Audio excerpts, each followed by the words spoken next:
I've seen that movie before, but there was something, I knew it was coming today. There's something really nice about watching it today and seeing how one little idea, how one idea or one way to be catches on and spreads. And then the other thing I was thinking was, oh, how hungry are people all over the world to eat, pray, and dance together, right? Even though Morgan promises not to make us do the if you haven't ever tried the Dances of Universal Peace, it's a lovely, lovely time, a spiritual practice, and we have it here once a month, led by beautiful, beautiful beings of light. Behind me, I'm just going to leave that up for a while. I do have a slide to show later on, but I really like that. This is just a painting by Mary Engelbright. Together, not alone, we, not I, love, not hate.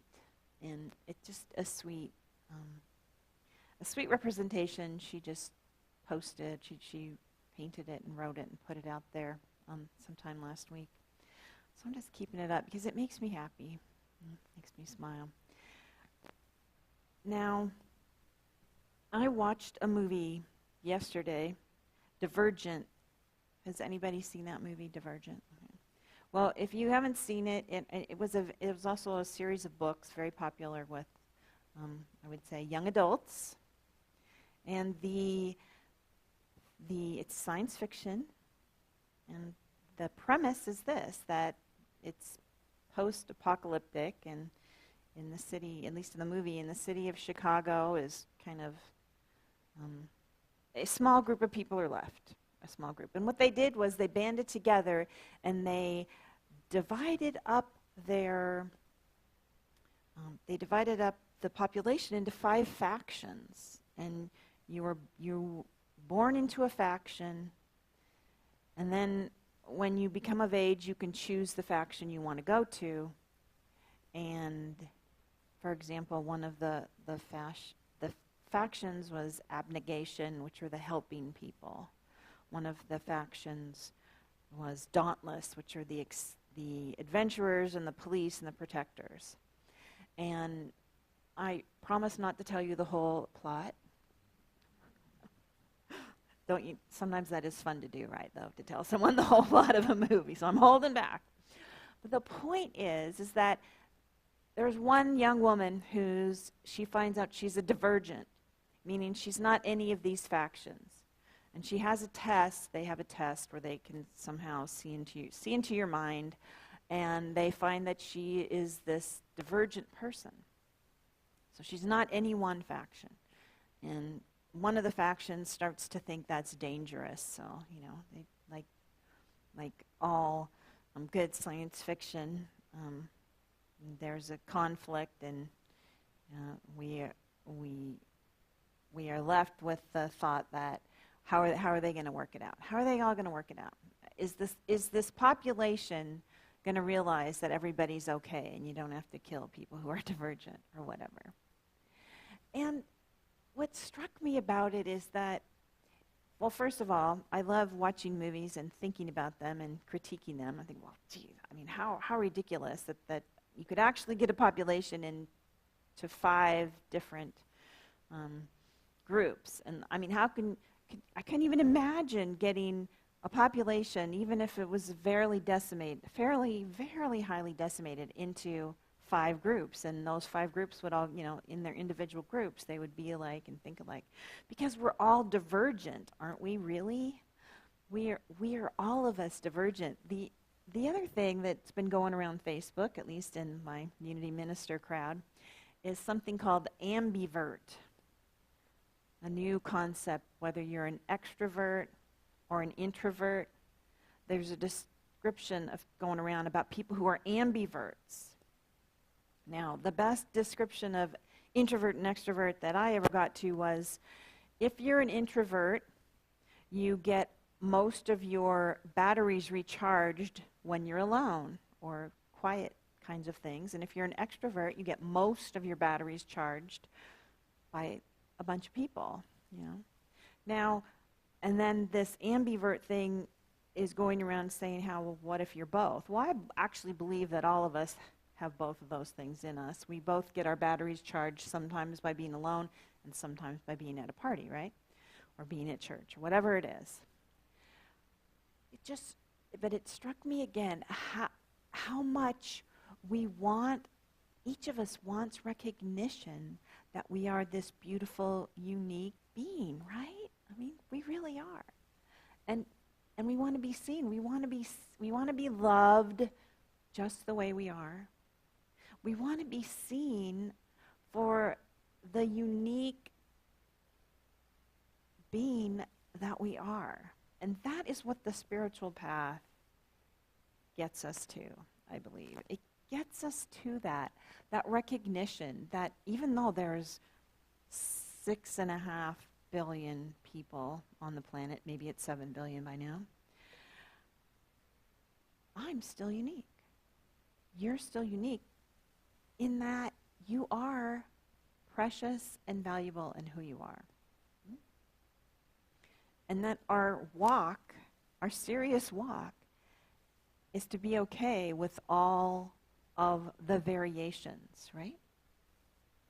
I know I've told you about the butter controversy in my own house. Some people in my house like hard butter, and some people like soft butter. There's also a couple of factions around Miracle Whip and mayonnaise. And we're actually pretty alike, Roland and I.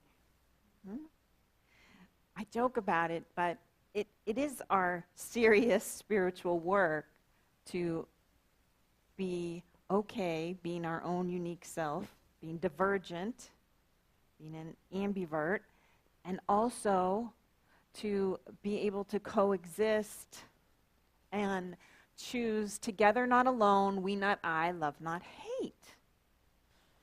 So I think it's really critical. Now, I'm going to backtrack a little bit to, this is kind of the last Sunday I was planning on talking about the Gospel of Q. I walked through all of the first level of Q, and I wanted to refresh our memory about the Jesus Seminar Fellows who came to consensus on the following about the Gospel of Q.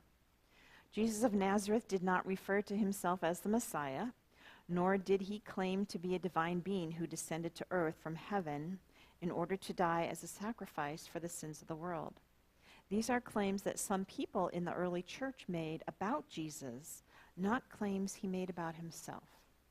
At the heart of Jesus' teaching and actions was a vision of a life under the reign of God, or the emperor of God, or kingdom of God, in which God's generosity and goodness is regarded as the model and measure of human life.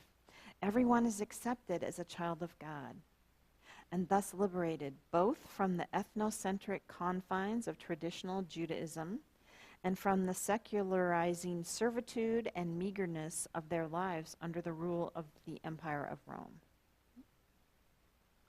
Jesus did not hold an apocalyptic view of the kingdom of God, that by direct intervention God was about to bring history to an end and bring in a new era. Rather, in Jesus' teaching, the kingdom of God is a vision of what life in this world could be, okay? What life could be. A vision of what it could be, not a vision of life in the future after a sweeping apocalypse comes in by a miraculous act of God. So let's look at one of the last phrases I wanted to explore. This is in Luke 12, verse 31. Instead, strive for God's kingdom, and these things will be given to you as well. So, and for some reason, the inspiration in that phrase today for me, what got me going, was the word strive. Because as I have shared before, I have what I call the couch gene. I come by it naturally.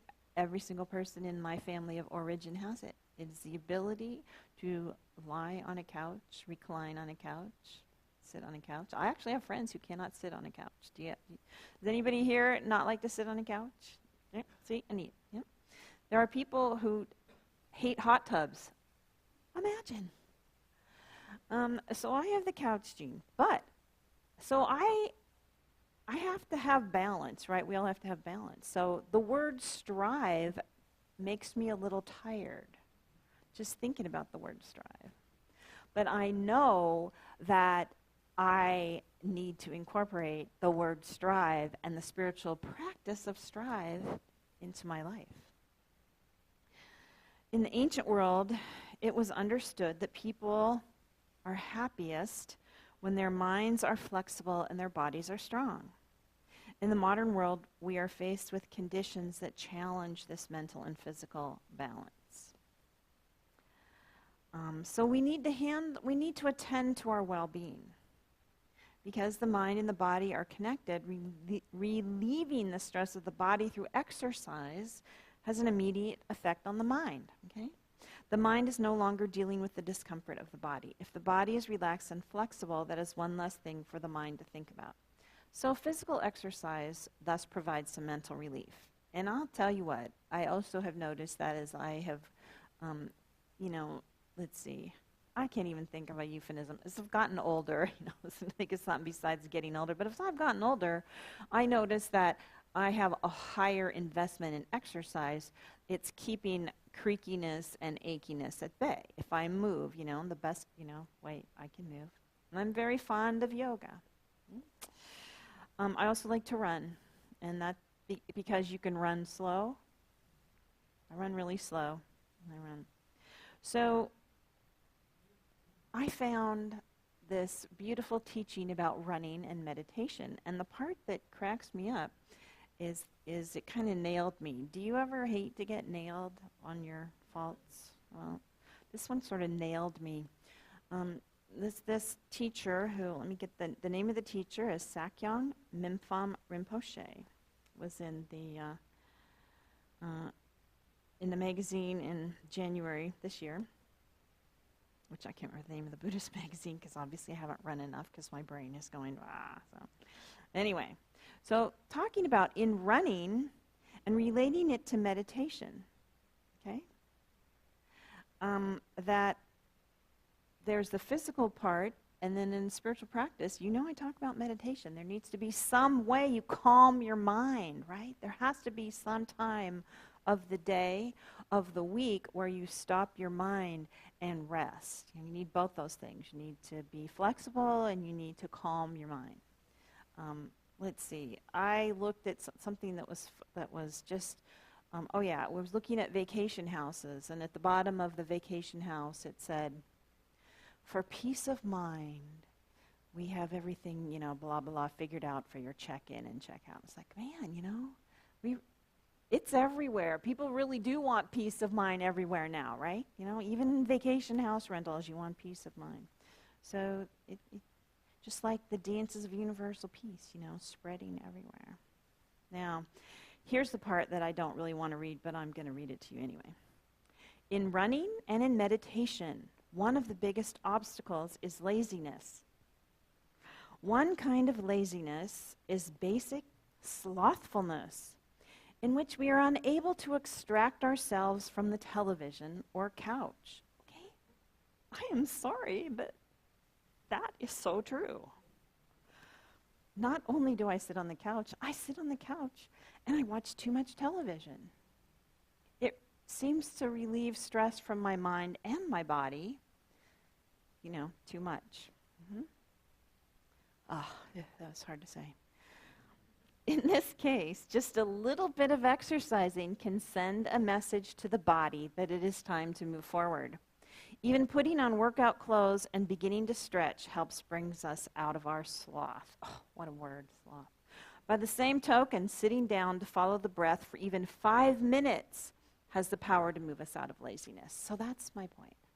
My point is that if you're, whatever it is that you're slothful about, physically or mentally or spiritually, you don't need to say, get up and run a marathon, right? You don't need to say, go to the why and do 5 hours of yoga.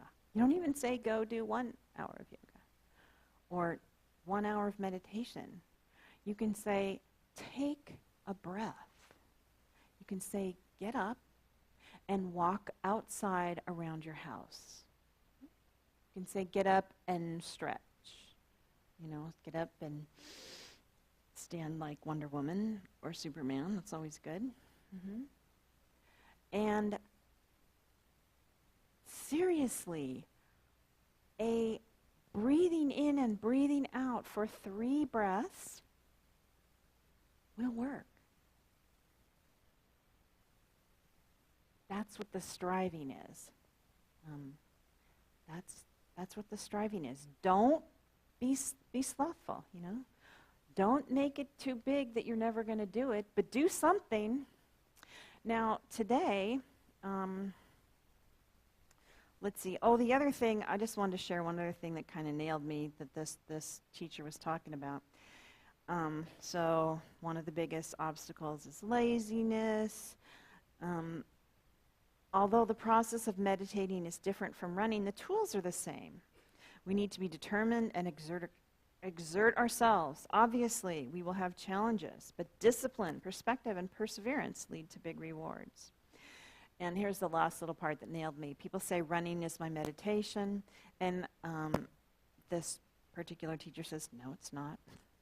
And I do know that to be true, that sometimes I'll say, well, I don't have to meditate, I ran today. Or I don't have to run, I meditated today. Or I did yoga, that feels the same as meditation, all right? And I just want to say, even if it's for 5 minutes, it's really good to acknowledge, or 5 breaths, 5 breaths of meditation, or a little bit of physical movement, to get yourself in practice is good.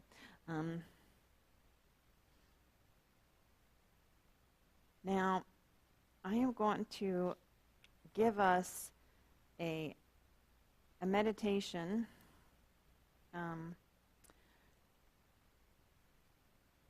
an energetic meditation. One of the people that William A. Tiller, who is a fellow to the American Academy for the Advancement of Science. He's professor emeritus of Stanford University's Department of Materials Science. Okay? So now he's one of the scientists that investigates energy work and prayer. And he certainly has a foundation, the Tiller organization, I think. He also has a lot of interesting scientific papers about studying. We love it when science studies the spiritual path and find some proof, or let's see, maybe just find some reasons for why you want to keep on the path. And I was really exploring some of what he was teaching, and he came up with a prayer. So I'm going to lead us into an energetic prayer. It should take a couple of minutes. If you want to say this aloud, say it you can say it aloud with me, or you can just say it in your mind. I'll read it. You don't need to say it aloud, but what I want you to do is each slide will have a direction for you to focus on a part of you. So when it says focus on the heart chakra, you just bring your attention to this, where you perceive your heart chakra to be. So, divine love, divine love, divine love. Our Creator's love flows through me into this world. Divine will, divine will, divine will. Our Creator's will flows through me into this world. Divine light, divine light, divine light. Our Creator's light flows through me into this world.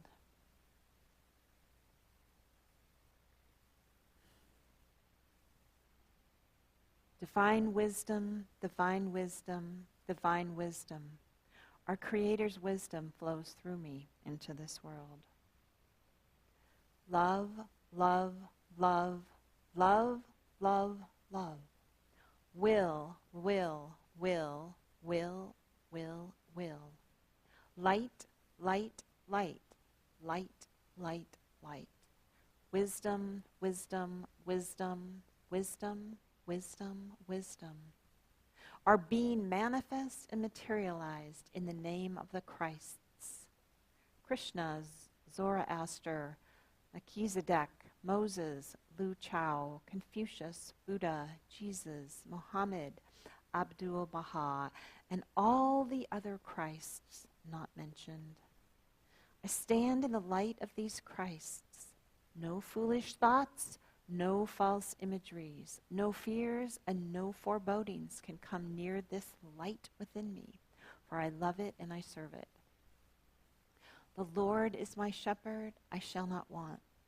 She makes me lie down in green pastures. She leads me beside still waters. She restores my soul. She leads me in right paths for her name's sake. Even though I walk through the darkest valley, I fear no evil, for you are with me. Your rod and your staff, they comfort me. You prepare a table before me in the presence of my enemies.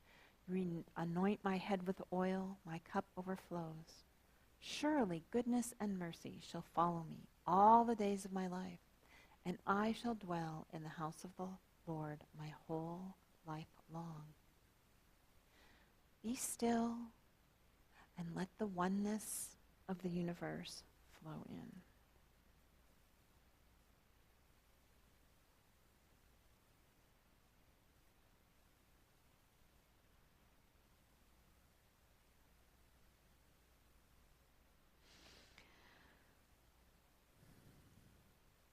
So, energetically, we all recognize we are the light.